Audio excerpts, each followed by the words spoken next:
Ini yang Allah lakukan jika manusia tidak bertobat-tobat. Kalau ada orang dosa, Pak, terus menerus gak tobat-tobat, pilihannya dua. Satu, Allah buka aibnya. Kalau udah dibuka aibnya atau tidak dibuka aibnya dia masih terus menerus gak tobat juga, maka pilihan yang kedua, Allah biarin mati dalam keadaan lagi maksiat. Sabar yang paling besar usahanya adalah sabar menahan zina.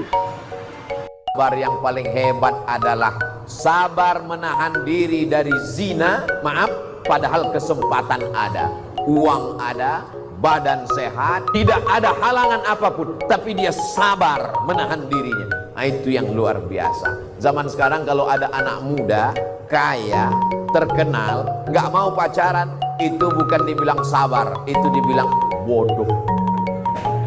Kesempatan muda nggak terulang lagi. Kenapa nggak buat dosa?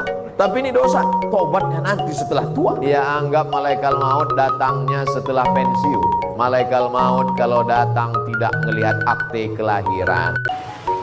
Rukun Islam, kita dengar penjelasannya bersama Ustadz Abdul Somad. Salat, akhbirni anil Islam. Beritahukanlah kepadaku apa itu Islam. Nabi menjawab, anta syahada an la ilaha illallah, kau bersaksi tiada Tuhan selain Allah, wa anna Muhammadar Rasulullah, bahwa aku Muhammad adalah Rasul utusan Allah SAW. Wa tuqimas shalah, engkau laksanakan salat. Wa tu'tiyaz zakah, engkau bayarkan zakat. Wa tasuma Ramadan, engkau laksanakan puasa Ramadan. Wa tahujjal baita in istata'ta ilaihi sabila, melaksanakan haji ke Baitullah. Dan dia Ayo kita selamatkan anak kita dari api neraka. Kita dengar caranya bersama Pak Habib Rifki Al-Idrus. Rumah kita kebakaran, insya Allah mudah-mudahan sih enggak ya. Rumah kita kebakaran, anak lagi tidur di dalam rumah. Kira-kira apinya gede nih. Kira-kira kita selamatin nggak tuh anak? Selamatin nggak? Selamatin Habib, bodoh amat. Saya mau kebakar kayak, saya mau ketimpa reruntuhan. Biarin, yang penting anak saya selamat. Gak ada orang tua lagi kebakaran gede. Tetangga pada bilang, anak lu lagi tidur. Udah biarin dah, stok anak saya lagi masih banyak. Ada yang begitu? Gak ada, akan berkorban buat anak. Tapi di akhir zaman seperti ini, banyak orang tua yang melemparkan anaknya ke neraka jahanam. Sholat subuhnya nggak ditanya, sholat zuhurnya, asar, maghrib, isya dicuekin aja. Bapak enak, ibu enak di dalam ibadah, anak jauh dari rahmat Allah, tidak dalam keadaan beribadah kepada Allah, siap-siap ganjarannya akan diterima. Nol amaliyah bapak dan ibu. Jangan marah kalau ada anak kecil main di masjid. Kita dengar penjelasannya bersama Habib Rifki Al-Idrus.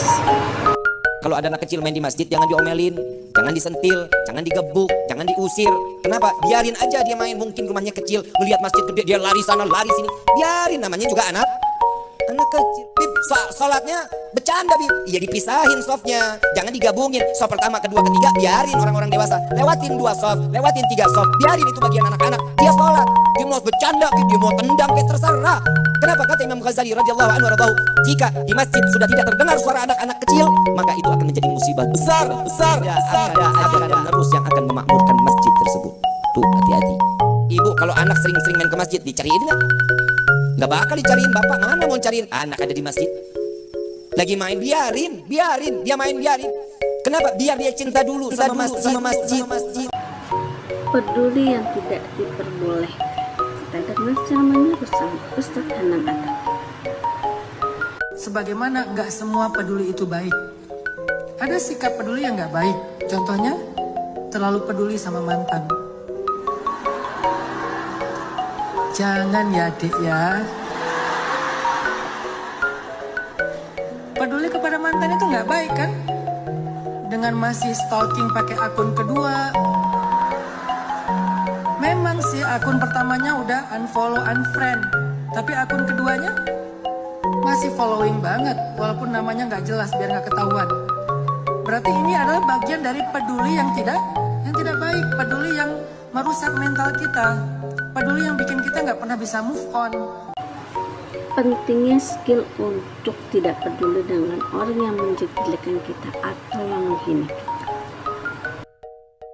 Skill untuk nggak peduli dengan ucapan orang lain yang mengganggu perasaan kita, yang memfitnah kita, yang menjelek-jelekan kita nggak peduli dengan mereka, itu penting ternyata. Jadi nggak semua abai itu buruk. Setiap orang pasti punya masa lalu. Kita dengar penjelasannya bersama Ustadz Hanam Atta. Orang punya masa lalu, walaupun masa lalu itu beda-beda, tapi nggak ada manusia sempurna. Ada orang yang di masa lalunya tuh pernah melakukan kesalahan yang luar biasa, tapi ternyata di masa depan dia menjadi seorang ahli surga. Siapa dia? Salah satunya Umar bin Khattab. Begitu juga dengan kisah seorang perempuan pezina yang masuk surga setelah dia memberi minum seekor anjing. Jadi semua orang punya masa lalu, semua orang punya kekurangan, punya aib, punya dosa. Yang paling penting, apakah kita mau memperbaiki kesalahan-kesalahan kita di masa lalu? Bagaimana dia sekarang dan di masa yang akan datang? Apakah dia serius dengan hijrahnya? Apakah dia serius dengan taubatnya? Kalau dia serius, maka nilailah dia dengan apa yang dia lakukan hari ini, bukan dengan apa yang pernah dia alami di masa lalu. Kalau kita mau, maka Nabi mengatakan orang yang bertaubat dari dosa adalah seperti orang yang tidak pernah berbuat dosa. Jika dijahatin sama orang, lebih baik membalas sendiri atau dibalas sama Allah. Kalian kalau lagi dijahatin orang, mau kalian hadapi sendiri atau kalian pengen Allah yang hadapin? Benar. Kalau pengen Allah yang hadapin, amalkan ayat 10. Wasbir ala ma yakulun. Tenang aja. Jangan reaktif, jangan responsif, jangan gregetan, jangan gemas. Wasbir ala ma yakulun wahjurhum hajran jamila. Abaikan mereka dengan cara yang baik. Terus nanti hasilnya Allah akan terlibat dengan kata-kata di ayat 11, wadarni wal mukadzibin, biar aku aja yang ngadapin dia. Dan saya mengamalkan ini udah sejak saya punya sosmed. Ini alasan kenapa seorang suami tidak boleh pelit sama istri. Nih nasihat buat cowok-cowok, baik yang udah menikah, bahkan yang belum menikah, supaya nanti jadi bekal. Jangan pernah pelit dan perhitungan sama istri. Jangan pernah pelit sama istri. Kenapa? 1. Infaknya seorang suami kepada istri dan anak-anaknya pada waktu tertentu lebih utama daripada infaknya fi sabilillah. Yang kedua, kebahagiaan istri adalah syarat utama dari bahagianya anak-anak kita. Jadi kalau pengen anak-anak happy, dididik dengan baik, bahagiakan istri. Dan salah satu cara membahagiakan istri, berikan kebutuhan mereka agak lebih dari kebutuhan. Kebahagiaan suatu rumah tangga itu diawali dari seorang suami. Kita dengar ceramahnya. Jadi kebahagiaan rumah tangga itu tidak diawali oleh seorang istri, tapi harus diawali dari seorang suami. Maka Rasulullah SAW bersabda, yang artinya orang yang terbaik di antara kalian adalah orang yang terbaik kepada istrinya. Karena istri itu adalah feedback aja dari keadaan suami. Oh gitu. Apabila kita menginginkan istri yang senantiasa tersenyum, maka suami harus menjadikan istri terus tersenyum. Kita yang senyum duluan. Sebesar apapun kebaikan suami itu pasti akan dibalas dengan kebaikan juga. Karena istri itu adalah feedback aja dari keadaan suami. Oh gitu. Apabila kita menginginkan istri yang senantiasa tersenyum, maka suami harus menjadikan istri terus tersenyum. Kita yang senyum duluan. Ketika seorang suami menginginkan istri yang penuh pengorbanan untuk rumah tangganya, maka seorang suami tunjukin pengorbananmu untuk istri dan anak-anakmu. Dan itulah yang kemudian kembali dari ayat Al-Quran, hal jazaul ihsan ilal ihsan. Bukankah balasan kebaikan itu adalah kebaikan yang serupa? Maka apabila kita menginginkan mendapatkan balasan yang baik dari istri kita, kita awali dengan apa? Kita dulu yang baik. Nah, maka salah satu juga yang kita pelajari Dalam Islam ada waktu-waktu yang ditentukan untuk melakukan kebaikan. Bahkan kalau di Islam semua itu ada waktunya. Sholat ada waktunya, nggak bisa seenaknya. Kemudian zakat fitrah misalnya ada waktunya tuh saat Idul Fitri. Kemudian puasa ada waktunya, Ramadan kalau sunnah ada Senin ada Kamis. Kemudian haji juga ada waktunya. Jadi semua ada waktunya agar apa? Agar kita itu menghargai dan mengendalikan waktu. Waktu itu sesuatu yang sangat berharga kata Nabi Muhammad, tapi seringkali orang nggak sadar kecuali ketika sudah hilang. Terus kemudian itu waktu. Jadi orang kalau ngeremehin waktu, nyanyiin waktu itu termasuk korupsi yang dosanya besar. Bahkan di Quran itu tidak sekali dua kali, sering banget Allah itu bersumpah atas nama waktu. Ini penjelasannya kenapa sholat itu wajib. Kita dengar ceramahnya bersama Ustadz Hadi Hidayat. Sholat itu wajib, teman-teman. Kenapa diwajibkan? Kenapa harus dipaksa? kenapa ketika seorang meninggalkan sholat jadi dosa? Karena di dalamnya bukan ada beban, tapi ada kasih sayang Allah yang memaksa kita karena Allah sayang pada kita untuk mendapatkan keistimewaan itu. Satu, ada ketenangan. Tadi yang gak mau dilepas dengan kekayaan, kaya dan tenang. Sholat itu yang pertama diberikan, bukan dunia dulu, kecil dunia itu, tapi tenang dulu. Anda dikasih dunia sebesar apapun, gak tenang hatinya, gak enak terimanya. Karena itu kalau Anda sholat membawa dunia terlalu kecil. Makanya yang paling enak itu ketika sholat itu merasakan ketenangan. Teman-teman gak percaya silakan ya.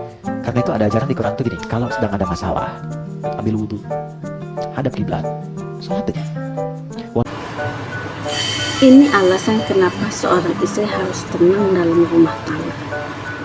Rupanya di dalam rumah tangga, jika istri tenang, suami ikut tenang. Anak 3 kali tenang. Semua orang baterainya ada 5. Ada 5, semua orang. Ada 5. Baterai ini harus di-charge setiap hari. Iya. Nah, di-charge-nya pakai apa? Bahasa kasih sayang, love languages. Ternyata suami istri urutannya beda-beda, terutama baterai pertama.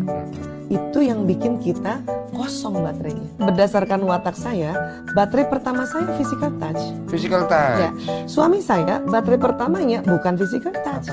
Dia pelayanan. Oh, act of service. Act of service. Maka saya menganggap dia cinta kalau dia gandeng saya kah, peluk saya. Suatu ketika Pentingnya mengenali karakter pasangan. Kita dengar penjelasannya bersama Dr. Aisyah Dahlan. berdasarkan watak saya, baterai pertama saya physical touch. Physical touch. Ya, suami saya baterai pertamanya bukan physical touch. Dia pelayanan. Oh, act of service. Act of service. Maka saya menganggap dia cinta kalau dia gandeng saya kah, peluk saya kah. Suatu ketika misalnya, karena suami juga menganggap kan saya udah sayang sama dia, karena saya betulin ininya lah, rumah saya udah kasih lah, setiap mau kemana-mana saya siapkan mobil lah, itu kan pelayanan kan, ya kan? Nah, menurut suami kan mengatakan saya sudah melayani, itu bahasa cinta saya, tapi dia nggak ngerti bahwa si istrinya baterainya ini yang pertama adalah sentuhan fisik gitu.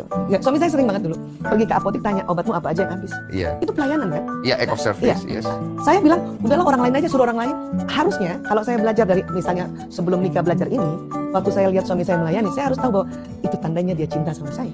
Tapi karena baterai pertama sentuhan fisik, Jadi nggak nyambung. nggak nih. nyambung kan? Ini penjelasannya kenapa sholat itu wajib. Kita dengar ceramahnya bersama Ustaz Hadi Hidayat. Sholat itu wajib, teman-teman. Kenapa diwajibkan? Kenapa harus dipaksa?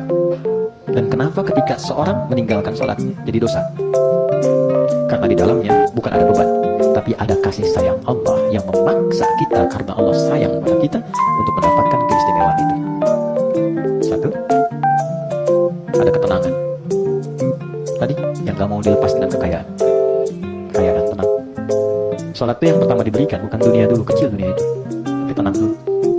Anda dikasih dunia sebesar apapun, gak tenang hatinya, gak enak terimanya.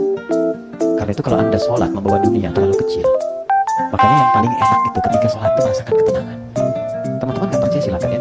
Karena itu ada ajaran di Quran itu gini, kalau sedang ada masalah, ambil wudhu, hadap kiblat, sholat aja. Sholat subuh adalah kewajiban utama setiap umat Islam.